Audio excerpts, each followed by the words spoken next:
Jesus says, each of you has a very special destiny. Seek me until you find me.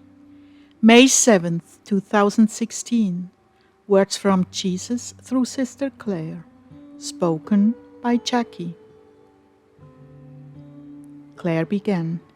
The sweet presence of Jesus be our consolation and hope, dear Heartdwellers. I asked the Lord, "What's on your heart today, Lord?" And Jesus answered, Brevity. The brevity of life, and how I wish for you all to make the very best of it. That does not mean conforming to the will and norms of the world. No, it means seeking me until you find me and conforming to my will. You see, the world has its own agenda, and it shouldn't take much thought on your part to discern who's behind that. It is rigged so that you will be streamlined right into the place that is convenient for the world and its norms, not for your individuality and who I've created you to be, who you truly are, and what gifts you've been given. Those gifts that are lying dormant, that you are not aware of yet. It takes a strong soul to think outside the box and swim against the current. A very strong soul. Some are endowed with this strength, others can obtain it or even gain more from me. Either way, when you and I work together, I will fulfill my agenda for your life. You walk in a supernatural anointing that will carry you through every storm. Most have had their dreams stolen at a very young age. They were taught that money is the norm and security and respectability is essential in life. And then those things become your life goals without even thinking about it. How terribly this strips the soul of incentive. The unique qualities I've endowed them with just wither in the heat of these demands. Before a soul strikes out on any endeavor, he or she asks himself, can I make money? Will I be secure in this work? How can I build my life with this work? Those are sad, sad questions, totally missing the point of life and the things that will bring you the most joy. People with musical gifts 90% of the time abandon the idea of living as a musician and sign up selling insurance or as store clerk or a desk job where 5% of their ability is called upon to do a job. Some dedicate their lives to advanced training in universities so they can make more money in the hopes that that will buy them the free time they so long for to devote to their music. Do you see, Clare? The most profoundly beautiful parts of a soul's life are cut off before they can mature. My heart is that every soul is endowed with skills and gifts that bring joy to their work and those they serve. Every soul has something to give that fits into the scheme of things and makes the world a more joyful and rewarding place. These are the little things that are so often overlooked in favor of security and respectability. These gifts are either tangible or intangible, like prayer. When a soul finds this gift, he or she should embrace it with his whole heart and never let it go in favor of a carnal agenda or the agenda of his parents. Your parents have lived their lives and made their choices. You now, in turn, have the opportunity to make your life count in this world in the time left to you. Very soon now, the world will be catapulted into survival mode, and that will open opportunities for you all to take another look at your lives and where you were headed. But until that happens, I'm calling you to press into my heart. Dwell in my heart, do good wherever you find an opportunity, grow in virtue, and fight against the temptations that assail you, by calling your love for me to mind. A demon cannot gain control of a heart that is full and running over with love for me. As you grow in virtue, I will begin to release to you the secret dreams of your heart, the pure ones, not the concocted ones that feed the ego, the bank account, or your popularity. No, the ones from me, planted there to someday be activated and grow into a tree that bears sweet fruit and shade for the birds of the field. Some of you have had glimpses of this place, but not the courage to pursue it. The courage will come from me. I will anoint you, open doors, and bring you along by a way you've never thought possible. I will lead you down crooked paths that result in a straight line to the destiny I planned for you before you were sent into this world. My ways will make no sense to you. I may tell you where I'm taking you, but you mustn't run ahead of me.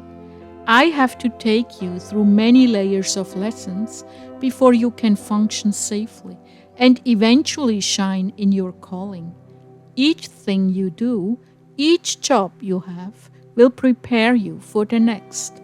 I will give you joy at each step along the way.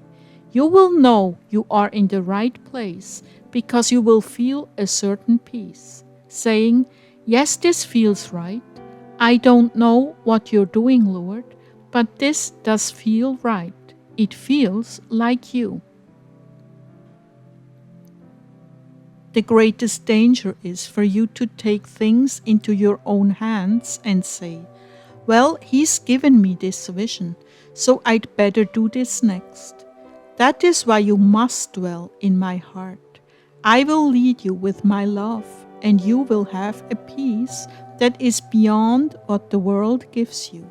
Even in the lowliest of positions, even in the most difficult circumstances, you will have my peace. And at that point, I was thinking of the mistakes I've made in running ahead of the Lord when I had a vision or He gave me a word about something. The Lord wanted me to share it, and I said, "Oh Lord, this is awkward." Transparency is always the order of the day when you are not perfect. Please share with them. Well, I knew that someday I would be leading a community of sorts. I knew the Lord was going to use me in a teaching and healing the inner man capacity. And I had an extreme love for the wilderness. I imagined this community would be in the wilderness of the Sangre de Cristo mountains, and the Lord even pointed out the land. So we obtained this land and built several buildings on it. People came sporadically, but Ezekiel and I did not yet have the maturity to lead a group, and we had internal family issues that really needed to be resolved first.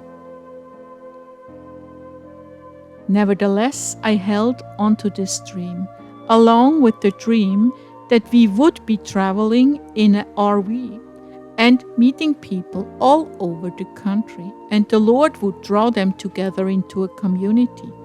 I was so frustrated when the Lord made it clear we were not to have an RV, and things on the mountain were not solid enough to include others. I remember we went shopping for an RV and found one that was perfect. We were going to buy it, but that night the Lord began to show us that was not His will. I remember saying, "But Lord, how are we going to travel? You know I can't stand motels." But He was silent. So we started attending a local church, getting to know people, and we found they were totally uninterested in our spirituality. Just blah. Totally uninterested. We had one meeting here, and it was a flop. Again, this was done in my own will and in my flesh. It was never meant to happen in this town. Never did I expect for him to build a cyber community of people from all around the world who were hungering for intimacy with God. Never in a million years did I expect that. What I thought he wanted and what he really wanted were miles apart. But he did insist I work hard on teachings on YouTube, and eventually his true will manifested in a community of souls unlike any other. Souls who loved the Lord in a deep and profound way and loved each other. But the bottom line is, I tried to make it happen on the mountain. I tried to make it happen traveling, and that was my idea of how to make it happen. So my advice to you all is, let him do it his way, and don't for one moment try to assert yourself and your way. At this point, the Lord cut in and said, and that's the crux of the issue, let me do it my way. I will lead you step by step if you live in the present time, according to my precious will. I know where I'm leading you. In many cases, I've put a spark of love in your life for the very thing you will one day be doing. I will confirm it to you, but then you must let it go. Just as Abraham knew his descendants would be as numerous as the stars in the heavens and the grains of sand, he didn't do it with Hagar, the slave woman. Rather, he did it miraculously with Sarah. Yes, I love to do things miraculously. I love to get the credit. I love to see the hopeless come to life when I breathe my promises into their hearts and minds. And there is no better way to draw them to me than by your holy example, as you live the life I've called you to and carry your cross.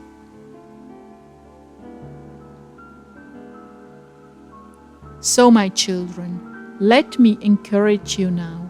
You have a very special destiny, each and every one of you, one that only you can fulfill.